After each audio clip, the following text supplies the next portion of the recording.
Ideal school and কলেজের শিক্ষক মতিয়ার রহমানের বিরুদ্ধে ছাত্রী নিপীড়নের অভিযোগে তদন্ত কমিটি করেছে কর্তৃপক্ষ।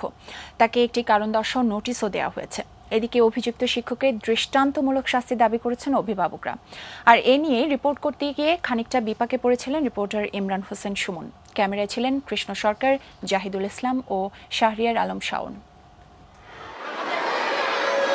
আইডিয়াল স্কুল অ্যান্ড কলেজের ছাত্রীকে নিপীড়নের অভিযোগ ওঠার খবর গণমাধ্যমে প্রকাশের পর বিষয়টি নিয়ে তোলপাড় শুরু হয়।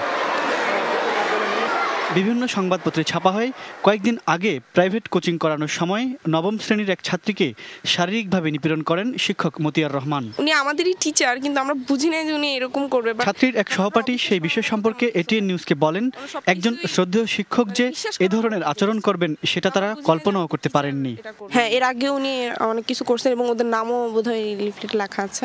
যে বাসায় পড়ায় স্যারের পাশের বাসায় আবার কোচিং ভাড়া করে পড়াতো। তো সেদিন স্যার সবাইকে ফোন করে বলে যে স্যার নিজের বাসায় স্যারকে ওদেরকে পড়াবে।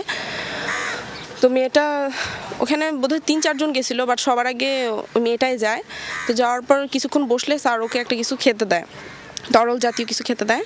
তো খাওয়ার পর মেবি ও সেন্সলেস হয়ে যায়। এরপর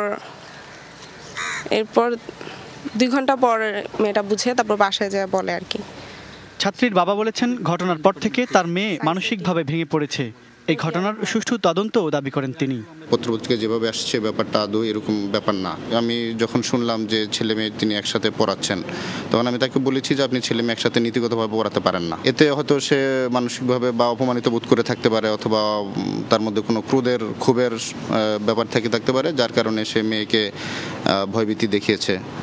পরীক্ষার খাতা কাটা বা পরবর্তীতে ক্লাস টিচার হওয়া, এই ধরনের কথা মেয়েকে বলার পর আমার মেয়ে মানসিকভাবে খুব অস্থির হয়ে পড়ে। তার লেখাপড়া মনোযোগ বেশ নষ্ট হতে আমি দেখি। Ideal school and college Banasree শাখার গণিত বিভাগের শিক্ষক মতিয়ার রহমানকে কারণ দর্শানোর নোটিশ দেওয়া হয়েছে বলে জানান তদন্ত কমিটির প্রধান। তদন্তের মাধ্যমে যে রেজাল্টটা আমরা পাবো, সেই রেজাল্টটা আমরা গভর্নিং কমিটিতে সাবমিট করব এবং সাবমিট করার পর সেটা গভর্নিং কমিটি প্রয়োজনীয় ব্যবস্থা গ্রহণ করবে। এদিকে এই বিষয় সম্পর্কে জানতে অভিযুক্ত শিক্ষকের কাছে যাওয়ার পর তিনি সংবাদটি প্রচার না করার জন্য এই রিপোর্টারকে টাকা দেওয়ার চেষ্টা করেন। না, ঠিক আছে, আপনি এটা করেন না, এটা করেন প্লিজ স্যার, বললাম আপনার হাত ধরে। আমি বলি আপনি শুনে এটা কিন্তু খুব এটাই করেন না, আপনি জাস্ট আমরা হেল্প করার চেষ্টা করব। Imran Hossain Suman, ATN news, Dhaka.